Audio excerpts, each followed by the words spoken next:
Bismillahirrahmanirrahim. Assalamualaikum warahmatullahi wabarakatuh. Alhamdulillah rabbil alamin. Syukur kepada Allah Subhanahu wa taala. Bersalawat kepada Rasulullah sallallahu alaihi wasallam. Allahumma shalli ala sayyidina Muhammad wa ala ali sayyidina Muhammad. Bapak dan Ibu jemaah yang dimuliakan Allah Subhanahu wa taala, pada malam hari ini insyaallah kajian kita akan diisi oleh guru kita yaitu Ustaz Yono Arya Winata SPDI. Alhamdulillah beliau sudah berada di depan kita bersama. Sebelum Ustaz menyampaikan ilmunya kepada kita bersama, marilah kita berserah diri kepada Allah dengan mengucapkan Bismillahirrahmanirrahim. Bismillahirrahmanirrahim. Kepada Ustaz kita persilakan.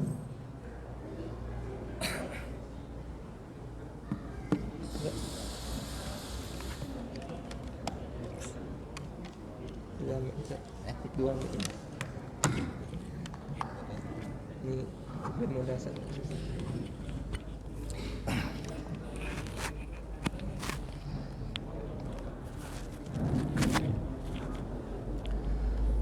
Bismillahirrahmanirrahim.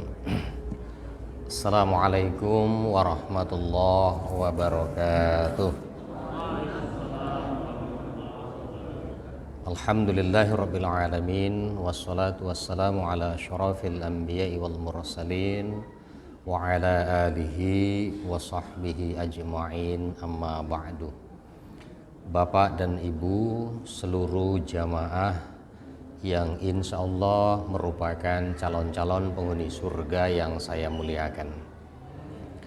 Bapak Ibu sekalian, alhamdulillah malam ini mengawali gelapnya malam telah bersama Allah beri kekuatan kepada kita untuk sama-sama rukuk dan sujud menghamba di hadapannya. Mudah-mudahan ini bukti bahwa kita merupakan manusia-manusia yang senantiasa memenuhi dan mematuhi perintah-perintah Allah, yang dengan asbab itu menjadikan kita manusia-manusia yang insya Allah menjadi manusia-manusia yang soleh dan solehah. Amin ya rabbal alamin. Bapak-bapak dan ibu-ibu, suaranya jelas di telinga ya? Kurang atas sedikit. Ini ya, pegang aja lah. Kita sering mendengar istilah 7 keajaiban. Bahkan dalam Islam pun banyak 7 keajaiban. Kalau boleh kita runut dan boleh kita sebut, yang kita kenal dalam Islam itu 7 keajaiban itu diantaranya Allah menciptakan 7 hari 7 malam, 7 lapis langit, 7 lapis bumi. Surga Allah sediakan untuk orang yang taat 7 lapis atau 7 tingkat. Neraka pun disiapkan bagi para ahli maksiat 7 tingkat. Kemudian bapak-bapak dan ibu-ibu, orang tawaf mengkelilingi Ka'bah 7 putaran. Sa'i pun bolak-balik 7 kali. Kita di dunia ini kalau banyak masalah, rumit, kepala kita pusingnya, kok tahu 7 keliling? Macam-macam lah. 7 keliling. Dan anggota badan kita ini pun yang besar ada 7. Yang besar ada 7. Badan kita ini kalau kita runut yang besar ada 7. 2 kaki, 2 tangan, 1 perut, 1 leher, 1 kepala. 7. Kepala di atas dimuliakan. Yang mulia-mulia itu disebut kepala. Kepala sekolah, kepala negara, kepala pemerintahan, kepala rumah tangga. Gak ada kaki sekolah, kaki pemerintahan, gak ada. Yang mulia-mulia itu istilah untuk kepala. Dan kepala ini pun tak semua orang boleh pegang. Kalau saya boleh nanya, walaupun saya barangkali jawabnya sudah tahu, tapi saya tanya, Saya yakin jawabannya itu nanti. Kira-kira yang boleh pegang kepala kita sembarangan itu siapa? Nah itulah, saya udah tahu kalau itu jawabannya, tapi salah. Sudahlah kuat, cepat, salah lagi. Bukan tukang cukur.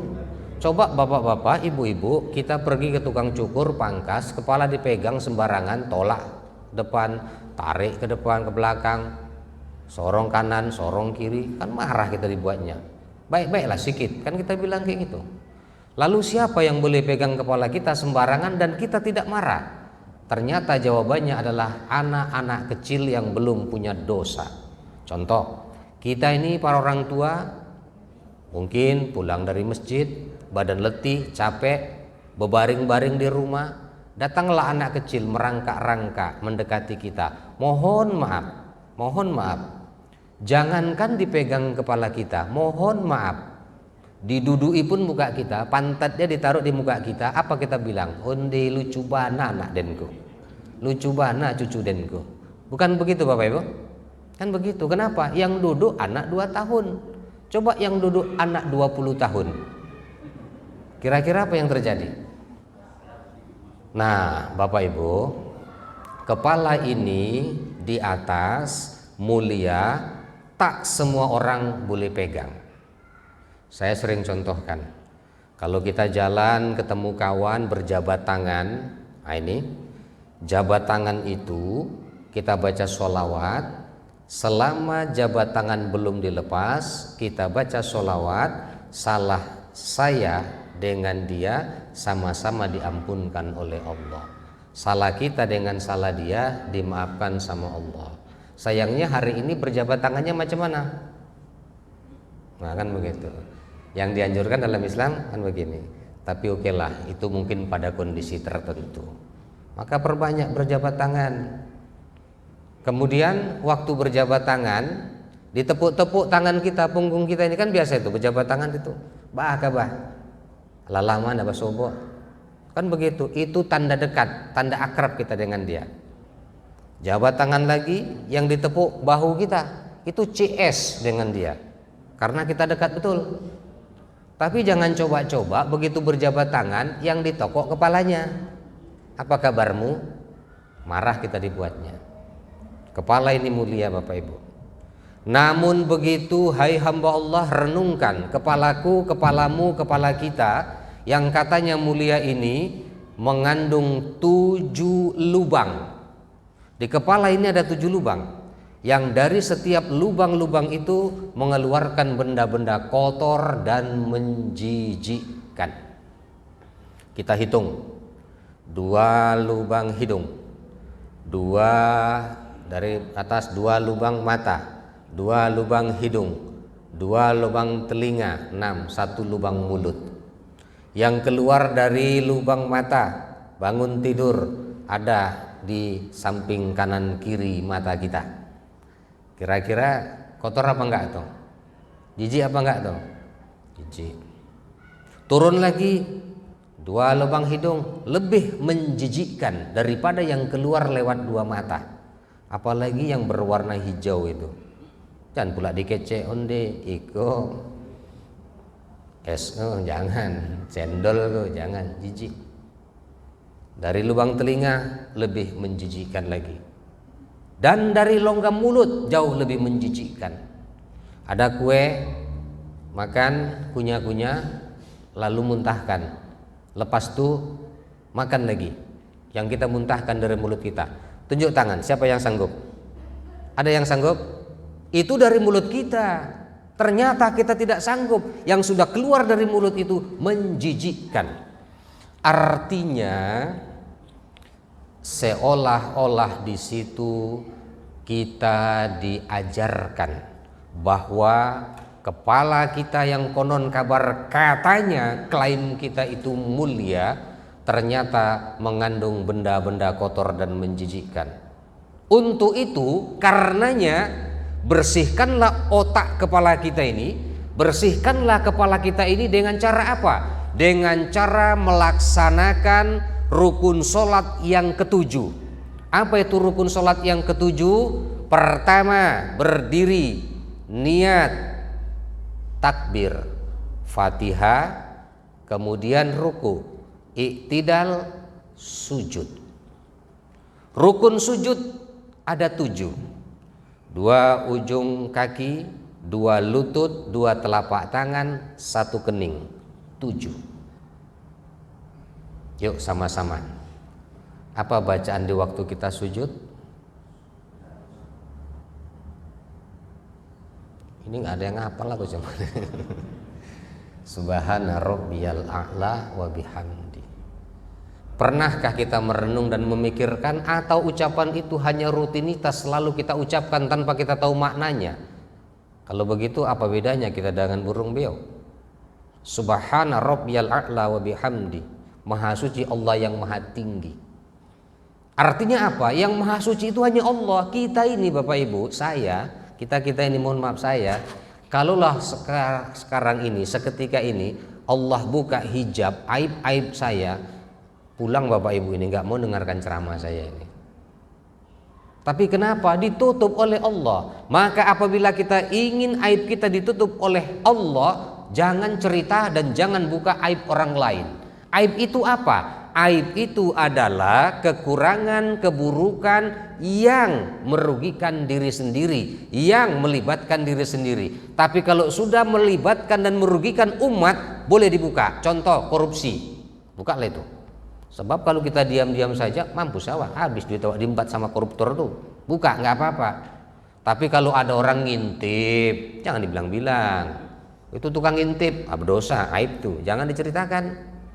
Yang maha suci itu hanya Allah. Kita ini banyak dosa. Sekali lagi Bapak Ibu mohon maaf, 2 pertanyaan saya. Pertama, tunjuk tangan siapa yang nggak ada dosa di sini. Saya jamin nggak ada. Mungkin saya yang paling banyak dosanya. Yang kedua, sebutkan dosa apa yang hari ini, zaman ini, saat ini, detik ini, mulai zaman Adam sampai hari ini, dosa apa yang belum dibuat oleh manusia? Nggak ada. Semua sudah dibuat oleh manusia. Semua sudah dibuat oleh manusia. Maka yang maha suci itu hanya Allah. Maka apabila kita benar sujudnya, betul sholatnya, insya Allah Allah akan membimbing kita menjadi manusia-manusia yang suci sesuai dengan doa kita. Allahumma tahhir qalbi, ya Allah sucikanlah hatiku, minan nifaki, dari berbagai perbuatan-perbuatan nifak dan seterusnya.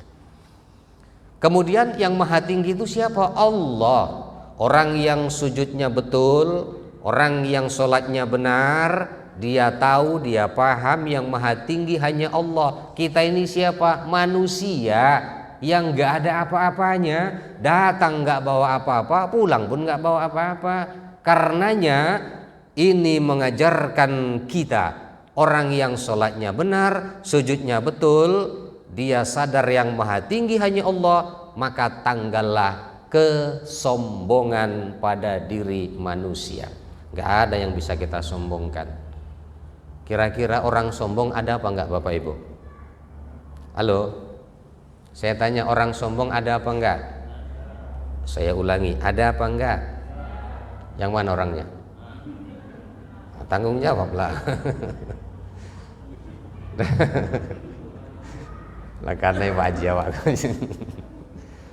katanya ada, suruh nunjuk yang mana orangnya, nggak ada. Ini yang sombong, biar saya yang nunjuk saja, kan begitu. Baik Bapak Ibu sekalian, orang yang benar sholatnya, orang yang betul sujudnya, tanggal kesombongannya. Pertanyaannya, sombong itu apa? Mentang-mentang dia naik Pajero, kaca ditutup, gelap hitam, langsung nggak tegur kita. Itu ke orang sombong? Iya, itulah orang sombong itu. Menurut adat, menurut kebiasaan. Bisa jadi itu orang sombong. Tapi sombong dalam kacamata agama itu apa? Sombong dalam kacamata agama itu adalah manusia-manusia, orang-orang, siapapun dia, apapun bangsanya, apapun sukunya, kalau sudah tidak mau menerima nilai-nilai kebenaran, sudah menolak nilai-nilai ilahiyah, itulah sombong, dan itu diwariskan oleh iblis. Maka yang sombong itu adalah CS-nya iblis. Bukankah dosa pertama yang dibuat oleh makhluk ciptaan Allah karena sombong? Dosa pertama itu sombong Bapak Ibu. Kan dalam Al-Quran itu awal-awal Al-Baqarah Allah kisahkan Allah mau ciptakan manusia, lalu malaikat diundang, dikumpulkan. Setelah itu iblis dipanggil. Iblis itu dulu namanya bukan iblis, namanya Azazil. Di surga jutaan tahun, ruku, sujud, bertasbih, bertahmid, patuh, taat, tunduk kepada Allah. Giliran Allah perintahkan untuk sujud kepada Adam, sujudnya sujud hanya menghormati, memuliakan Adam. Seluruh malaikat sujud illa iblis, kecuali iblis. Iblis tak mau. Lalu ditanya, iblis, mengapa engkau tak mau sujud kepada Adam? Dengarkan jawaban iblis. Apa kata iblis? Ana khairum minhu, aku lebih baik daripada dia, daripada Adam. Kemudian ya Allah, bukankah sujud itu hanya diperbolehkan kepadamu saja? Bukankah sujud kepada makhluk dilarang? Saya tanya Bapak Ibu, jawaban iblis yang kedua tadi, kata iblis begini, tidak boleh sujud kecuali kepada Allah. Sujud kepada makhluk itu tidak boleh, itu kata iblis tadi. Pertanyaannya, omongan iblis tadi itu benar atau salah? Halo? Woi, ini ada orang atau enggak? Benar atau salah? Benar. Benar. Sekarang saya kasih tamsil. Nanti habis sholat isya, khususnya bapak-bapak pulang ke rumah, badan capek. Begitu capek panggil anak, nak, tolong pijak-pijak punggung bapak, capek. Terus anak itu bilang, ayah, papa, papi, mija orang tua itu durhaka. Kira-kira marah nggak kita itu? Coba jawab jujur dulu, marah nggak kita itu? Marah apa enggak? Marah. Jawaban anak tadi benar atau enggak? Benar. Benar jawaban anak itu, tapi ingat, yang nyuruh kita, yang merintah Allah. Kalau kita nggak suruh, pas kita tidur, anak datang, kita dipijak, anak celaku namanya itu. Ini yang menyuruh sujud itu Allah, poinnya itu perintah Allah. Makanya Bapak Ibu, sujud untuk memuliakan Adam, menghormati Adam, itu perintah Allah. Maka dikaitkan, dikiaskan begini. Nggak usah ekstrim kali. Hormat kepada bendera itu nggak apa-apa Pak, boleh, nggak syirik itu nggak apa-apa. Kenapa? Itu kita memuliakan jasa para pahlawan-pahlawan kita. Indonesia ini merdeka dengan jasa pahlawan-pahlawan kita. Mereka mempertahankan tanah air ini dari penjajah, di mana penjajah itu notabene mereka itu 99,9% kafir. Yang mengusir mereka itu adalah para ulama. Maka simbolnya itu merah putih. Hormat bendera nggak apa-apa, boleh. Kalau ada orang mengatakan syirik, saya rasa kok ngajinya belum selesai lah. Boleh kita berdebat soal itu. Baik Bapak Ibu, jadi yang benar sujudnya, betul sholatnya, tanggallah kesombongannya. Lalu sombong itu kita katakan tadi manusia-manusia yang sudah tidak mau menerima nilai-nilai kebenaran, itulah orang sombong. Masih adakah orang sombong yang sekarang ini hidup di dunia? Jawabannya bukan masih, banyak. Bukan masih, jawabannya banyak. Lalu siapa? Manusia yang paling sombong itu, manusia yang paling sombong itu adalah manusia yang tidak mau ruku, tidak mau sujud. Itulah manusia yang paling sombong. Saya kasih analogi, saya kasih contoh. Bapak Ibu mohon maaf, umpama saya ini orang kaya, amin gitu loh. Dengki-dengki kali lah jamaah sini. Awak bilang umpama saya orang kaya, diem aja nggak mau mendoakan. Ulangi, umpama saya ini jadi orang kaya. Nah, amin terpaksa, taci itu dong. Sudah. Jadi umpama saya ini orang kaya ini, ceritanya saya orang kaya. Mohon maaf, bapak-bapak ini semualah anak buah saya, karyawan saya. Padahal rumah saya jauh. Kalau mau ke rumah saya itu Bapak Ibu lewat pematang sawah, jauh tuh. Apalagi hujan jalan licin, ini umpama. Tapi bapak-bapak ini tiap hari saya kasih duit 100.000 tiap hari. Pertanyaannya, kira-kira saya itu orang baik atau orang jahat itu? Menurut akal aja, baik atau jahat? Pasti baik. Kalau mengatakan saya itu orang jahat, perlu dibawa ke bengkel orangnya itu. Ada onderdilnya yang dol. Pasti kita mengatakan semua orang baik. Yang kedua, suatu hari suatu saat saya panggil bapak-bapak ini, bapak ibu tiap hari saya kasih duit 100.000 terus, tiap hari saya kasih terus. Suatu hari saya panggil, Pak, Bu, besok datang ke rumah saya.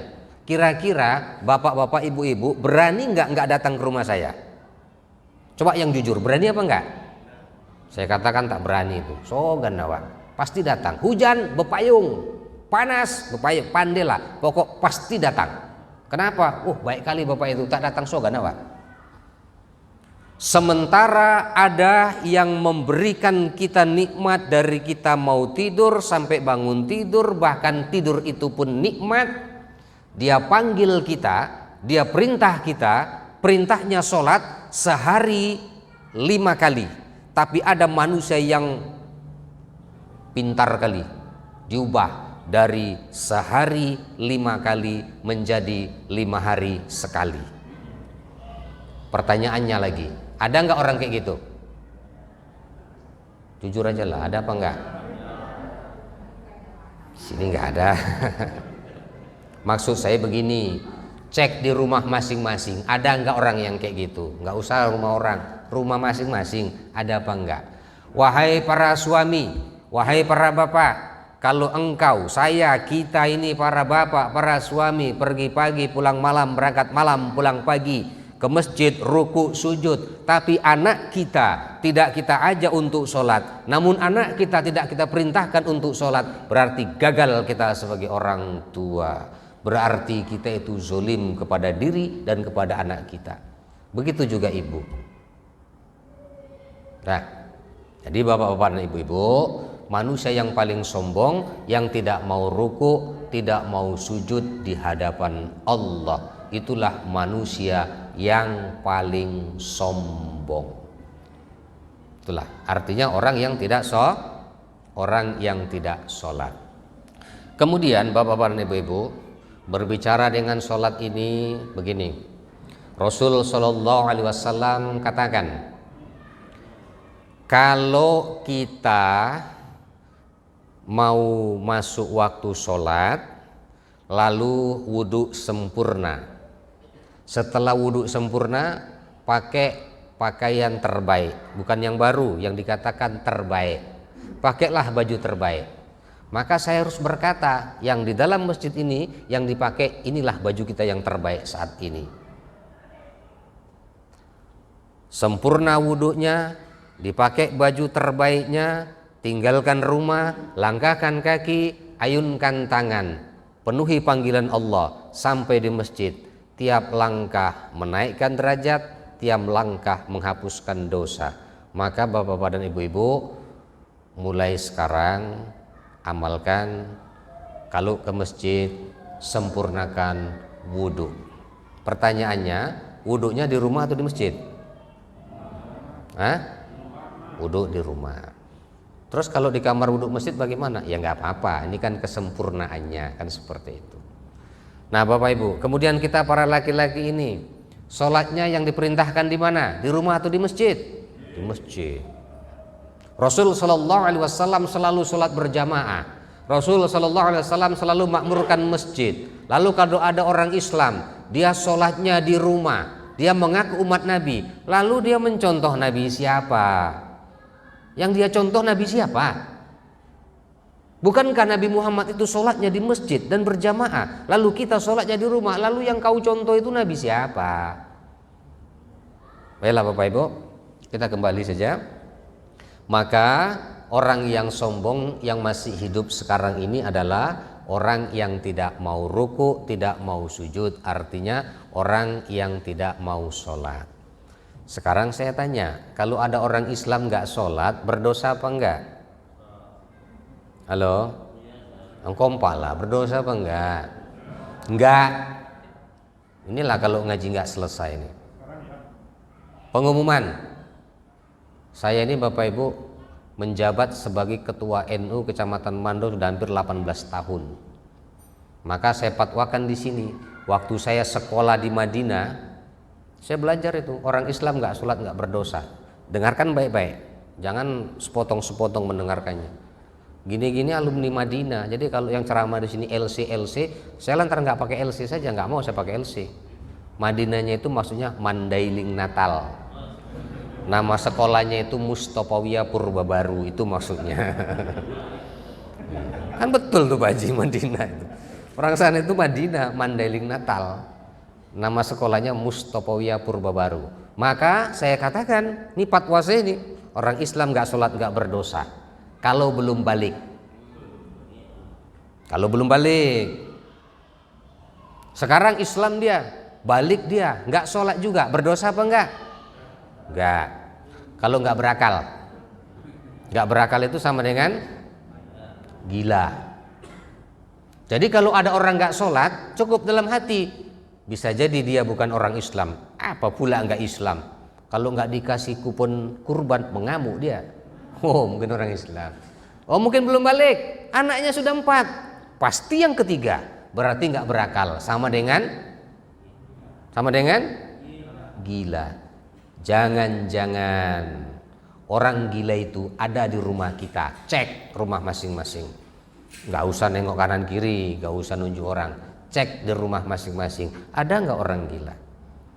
Atau bisa jadi ada seorang suami pergi pagi pulang malam, berangkat malam pulang pagi demi untuk mencari nafkah, membelanjahi orang-orang gila. Kasihanlah suami seperti itu. Atau jangan-jangan ada ibu-ibu yang selalu memasakkan nasi, mencucikan baju, yang dimasakkan dan dicucikan bajunya itu ternyata dia itu orang dan tidur bersama orang. Saya nggak ngomong ya, tanggung jawab yang ngomong tuh. Berarti yang nggak mau sholat itu orang gila, udah gitu aja. Dah, jadi bapak-bapak dan ibu-ibu, maka selalu saya mengambil kesempatan selama kita masih hidup ini, bapak ibu, jangan main-main. Ini umur kita ini kan tiap hari bertambah. Orang yang umurnya 40 tahun, sudah 40 tahun, itu tanah itu tiap hari manggil, "Hai Pulan bin Pulan, sekarang engkau masih ada di atas punggungku, maka tidak lama lagi engkau akan berada di dalam perutku. Persiapkanlah bekal." Orang yang umur 40 tahun, sudah masuk 40, terus ke atas, tiap hari 20 kali dipanggil-panggil tanah begitu. Tapi kita kan nggak dengar, kan begitu. Jadi bapak-bapak dan ibu-ibu, tanah memanggil seperti itu artinya peringatan. Allah masih memberi kesempatan kita hidup, maka hidup yang cuman sekali dan cuman sebentar dan itu pun cuman sekali. Jangan main-main dengan sholat ini. Dah, apalagi kalau saya tengok-tengok ini, rata-rata semuanya sudah usia 40 ke atas. Bahkan sudah banyak yang dirindukan oleh malaikat maut. Yang sebelah kanan saya ini nampaknya tak lama lagi. Sebelah kanan saya. Sebelah kiri saya duluan. Serahlah mau pilih yang mana, yang tak lama lagi atau yang duluan. Dari sebelah sini sudah senang-senang masalahnya Pak, rupanya duluan kan begitu. Nah itulah bikin heboh aja. Jadi bapak dan ibu sekalian, sholat ini sangat penting. Kemudian apa rahasia sholat itu? Sholat yang kita dirikan ini apa gunanya? Banyak gunanya. Di antaranya Rasul Shallallahu Alaihi Wasallam katakan, nanti di akhirat amal ibadah yang pertama dihitung, dihisab, dicek oleh Allah adalah sholat. Kalau baik sholat, baik seluruh amalannya. Namun kalau rusak sholat, rusak seluruh amalannya. Maka penentu amal ibadah kita itu adalah sholat. Saya mau nanya lagi, Bapak Ibu tolong jawab yang kompak. Usai sholat isya ini nanti, saya mungkin udah lama ya, udah ada lebih setahun saya nggak wirid di sini, ini baru kali ini lagi. Saya tanya, usai sholat isya ini nanti, saya datang ke rumah bapak-bapak, ke rumah ibu-ibu, saya datang bertamu. Kira-kira waktu saya datang bertamu, bapak ibu terima apa enggak? Terima apa enggak? Terima. Kenapa diterima? Nah, ada ustadz begitu datang kita tutup pintu, kan gitu. Kenal, ada orang kenal datang kita tutup pintu, jawabannya cuma satu. Karena saya datang bawa kepala, coba kepala saya tinggal di rumah di Jalan Jawa sana. Kira-kira diterima apa enggak? Mana diterima. Begitulah nanti kita menghadap Allah. Seluruh amal ibadah kita manakala kita menghadap Allah akan diterima kalau ada kepala amal ibadah itu. Apa kepala amal ibadah itu? Sholat. Maka jangan main-main dengan sholat ini Bapak Ibu. Kalau sholatnya baik, seluruh amalan ibadahnya baik. Maka sholat itu penentu diterima atau tidak amal ibadah kita di hadapan Allah. Yang kedua, sholat itu bapak-bapak dan ibu-ibu sebagai pencegah dari berbagai bentuk perbuatan keji dan perbuatan mungkar. Dua kata, keji, mungkar, fahsya, mungkar. Mungkin boleh kita kasih sedikit penjelasan. Fahsya dan mungkar, keji dan mungkar itu begini. Ini sebenarnya sama-sama perbuatan dosa dan dosanya sama-sama besar Pak. Cuman kalau keji itu hanya merugikan diri sendiri. Kalau mungkar melibatkan kerugian orang lain. Contoh, berzina itu dosa apa enggak? Sepakat kita katakan dosa. Dosanya besar apa enggak? Allah katakan dosanya dosa besar. Bahkan kalau ada laki-laki dan perempuan berzina, namun yang laki dan perempuan ini belum pernah menikah, maka hukumannya menurut Islam bagaimana? Dia belum pernah menikah lalu berzina, maka hukumannya itu cambuk 100 kali lalu usir dari kampung itu. Itu hukumannya. Kalau sudah pernah menikah, bagaimana hukumannya? Tanam sampai pinggang, lempar sampai mati, dirajam. Itu hukum zina, begitu. Tapi kalau sekarang kita buat di jamaah An-Naba ini, wah, kena HAM kita, ajab kita. Nah, zina itu dosanya dosa besar. Cuman nggak merugikan orang lain. Kenapa nggak merugikan orang lain? Sama-sama suka, sama-sama mau, itu keji. Mungkar itu bagaimana? Memperkosa, itu mungkar. Kalau memperkosa terpaksa atau bagaimana itu? Memperkosa itu merampok kehormatan orang. Maka memperkosa itu mungkar dan sama-sama dosa dan dosanya dosa besar. Orang yang sholat insya Allah akan terhindar dari perbuatan itu. Kemudian bapak-bapak dan ibu-ibu, bunuh diri, dosa apa enggak itu? Dosa. Dosanya besar apa enggak? Besar. Yang rugi siapa? Diri sendiri. Bunuh diri dosa, dosanya dosa besar, yang rugi diri sendiri.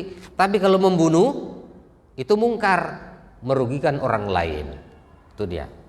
Mabuk, ngisap narkoba, ngisap ganja, itu dosa, dosanya dosa besar. Siapa yang rugi? Pelakunya sendiri. Tapi bandar narkoba itu mungkar, dan saya paling sepakat kalau ada bandar narkoba, apapun manusianya, apapun derajatnya, saya setuju dihukum mati itu. Kenapa? Dia merusak otak manusia, dia merusak generasi manusia, dia merusak kemanusiaan. Nah, kalau dihukum mati nggak apa-apa itu. Saya cocok dengan hukuman itu. Maka bandar-bandar narkoba itu melakukan perbuatan mungkar. Kenapa? Dia merugikan orang lain. Kalau dia penkonsumsi, merugikan diri sendiri, itu keji. Jadi bapak dan ibu-ibu, orang yang benar sholatnya, betul ruku sujudnya, insya Allah terhindar dari berbagai perbuatan keji dan perbuatan mungkar. Ada pertanyaan begini, oh di tengah kita rasa-rasanya, tapi memang terasa, ada orang sholatnya rajin, berjamaah rajin, ke masjid rajin, tapi maksiatnya pun rajin. Macam mana ini? Nah ini dia, ini perhatikan nih, sholatnya rajin, ke masjid rajin, berjamaah rajin, tapi maksiatnya rajin. Ini macam mana ini? Berarti ada yang salah dengan sholatnya. Bapak Ibu, sholat yang mampu mencegah dari perbuatan keji dan perbuatan mungkar, maka ikutlah sholatnya Nabi. Nabi berkata, sholatlah engkau seperti engkau melihat aku sholat. Sallu kama ra'aitumuni usolli. Bagaimana sholatnya Rasul? Ada 3 yang harus kita contoh. Bagaimana sholatnya Rasul yang 3 itu? Pertama, sholat di awal waktu. Afdalu a'mali ummati as-sholatu fi awwali waqtiha. Sebaik-baik amal perbuatan umatku sholat di awal waktu. Maka sholatnya Nabi di awal waktu. Contohlah itu. Tapi mohon maaf Bapak Ibu, kalau level-level kita nggak usah apa ya, kalau nggak bisa di awal waktu, saya selalu berkata begini, yang penting sholat, maksudnya jangan ditinggalkan gitulah. Kalau nggak bisa di awal waktu, di tengahnya pun boleh, yang penting jangan ditinggalkan. Terus ada orang lagi berkata begini, gimana nih Pak, saya nggak bisa khusyuk kalau sholat, saya kalau sholat itu pikirannya kemana-mana. Bagaimana itu? Jawabannya mudah, orang bertanya seperti itu. Kalau engkau sholat pikiranmu kemana-mana, itu lebih baik, itu lebih bagus daripada engkau kemana-mana tapi tak sholat. Nah, itu aja jawabannya. Nah, mana lebih baik tuh? Sholat pikiran kemana-mana daripada kemana-mana tapi tak sholat. Mana yang baik itu? Nah, itulah. Daripada tentu lebih baik kan begitu. Jadi Bapak dan Ibu-ibu, sholatnya Nabi itu yang kita contoh itu di awal waktu. Yang kedua berjamaah, yang ketiga di masjid ditunaikan. Maka kalau ini kita contoh, insya Allah. Baik Bapak Ibu jamaah sekalian, kita kembalilah ke pangkal bahasan kita. Sholat itu akan menanggalkan kesombongan. Sombong. Sering saya sampaikan, sombong itu penyebabnya banyak. Secara duniawi, orang sombong itu bisa jadi karena ini. Apa ini? Pangkat dan jabatan, bisa sombong. Yang sombong karena pangkat dan jabatan, di dalam Quran Allah ceritakan namanya Fir'aun. Fir'aun itu sombong karena pangkat dan jabatan. Maka sesiapa hari ini yang karena pangkat dan jabatannya sombong, berarti dia antek-antek. Itulah dia itu. Fir'aun itu nggak ada yang betul, Fir'aun itu nggak ada yang baik. Semua yang berkaitan dengan Fir'aun itu dilaknat. Ibu-ibu, mohon maaf. Kalau ibu-ibu belanja, suaminya digosip sama orang, diomongin begini, oh ibu itu suaminya hebat, salut kita, kayak Jenderal Sudirman. Bangga apa enggak kita itu? Bangga. Kenapa? Dipadakan, disetarakan suami ibu dengan Jenderal Sudirman. Oh suami ibu itu gagah kayak siapa? Kayak orang hebat lah begitu. Tapi giliran itu suami ibu itu kayak Fir'aun. Kira-kira ngamuk apa enggak? Marah apa enggak? Fir'aun itu hebat, kaya, dikjaya, raja, apa yang dia tidak bisa? Dia berjalan, air goyang ditepuk aja, air diam kau, diam air itu. Itulah hebatnya Fir'aun itu. Tapi giliran dibilang suaminya kayak Fir'aun, pasti marah ibu-ibu. Atau bapak-bapak ini pas lewat, Fir'aun lewat, ngamuk enggak? Pasti ngamuk kita itu. Maka Fir'aun itu tak ada yang baik. Maka siapa saja yang karena pangkat dan jabatannya melonjak sombong, namanya CS-nya Fir'aun. Istilah saya Fir'aun ingusan, Fir'aun klasteri. Dah. Kemudian sombong juga bisa jadi karena ini. Apa ini? Tangan. Dari dulu lah jamaah nabak ini nggak berubah-ubah, mata duitan semuanya. Ini ya. Ya kalau sudah gini pasti duit lah, ya kan? Bapak Ibu, kalau ngomong duit, saya punya istilah begini. Kalau mau hidup senang di dunia ini, pakai tuyul. Kalau mau senang di akhirat, pakai duit. Maka tuyul tambah duit sama dengan surga. Saya jamin dan saya pastikan itu. Pasang telinga baik-baik lagi. Tuyul 5, T-U-Y-U-L, tuyul. T, tabah. U, ulet. Y, yakin. U, usaha. L, lancar. Itulah tuyul. Tabah, ulet, yakin, usaha, lancar. Mau nggak punya tuyul? Tuyul dalam hal ini mau, jangan tuyul yang ngepet itu. Kalau itu ajab kita. Maka kalau kita punya ilmu tuyul ini, insya Allah dunia kita berhasil, sukses. Akhirat pakai duit, DUIT, doa, usaha, iman, takwa. Harus beriring, sejajar dia, seiring, seirama. Doa tanpa usaha, pemalas. Usaha tanpa diiringi doa, sombong. Maka doa, usaha, harus berbanding lurus. Kalau sudah berdoa, sudah berusaha, harus dibalut dengan nilai-nilai iman. Dan iman itu ibarat badan, badan itu badan telanjang, pakaiannya apa? Pakaiannya iman adalah takwa. Maka iman biar sempurna, lengkapilah dengan nilai-nilai takwa. Takwa itu apa? Laksanakan perintah, tinggalkan larangan. Laksanakan perintah semampu kita. Kalau nggak mampu, nggak usah. Kalau meninggalkan perintah, mampu tak mampu, sanggup tak sanggup, wajib mutlak ditinggalkan. Saya ulangi, melaksanakan perintah semampu kita. Kalau nggak mampu, nggak usah. Haji perintah, bagi yang mampu, nggak mampu, nggak usah. Zakat wajib, bagi yang mampu, nggak mampu zakat, nggak usah. Bila perlu boleh terima zakat. Sholat bagi yang mampu, nggak mampu sholat, nggak usah. Kenapa? Udah mati. Kan yang mati yang nggak sanggup itu lagi. Mati hatinya. Kalau masih sanggup sholat, kalau nggak sanggup nggak usah. Berarti udah mati dia itu, kan begitu. Kalau yang namanya larangan, mampu nggak mampu, sanggup nggak sanggup, kuat nggak kuat, siapapun, dimanapun, kapanpun, wajib mutlak ditinggalkan. Itu orang yang bisa melakukan itu, itulah orang takwa tadi. Jadi bapak-bapak dan ibu-ibu, orang sombong bisa jadi karena harta dan kekayaan. Kalau karena harta dan kekayaan sombong, itu dalam Al-Quran juga diceritakan, namanya Qorun, matinya ditelan bumi. Jadi kalau ada orang kaya sombong, namanya saya tanya lagi, ada nggak orang kayak gitu? Banyak. Di sini nggak ada. Di masyarakat sini nggak ada lah pokoknya. Entah nggak ada betulan, entah nggak ada yang ngaku, nggak tahu lah saya. Pokoknya nggak ada gitu aja lah. Udah. Jadi bapak dan ibu-ibu, mudah-mudahan sholat yang kita tunaikan ini akan menjaga diri kita dari nilai-nilai kesombongan, dan sholat yang kita tunaikan ini mudah-mudahan akan membawa dan mengantarkan kita kepada keridhaan Allah Subhanahu wa Ta'ala. Karena waktu pun sudah masuk, saya cukupkan sampai di sini. Lebih kurang mohon maaf dan terima kasih. Alhamdulillahirabbil alamin. Assalamualaikum warahmatullahi wabarakatuh.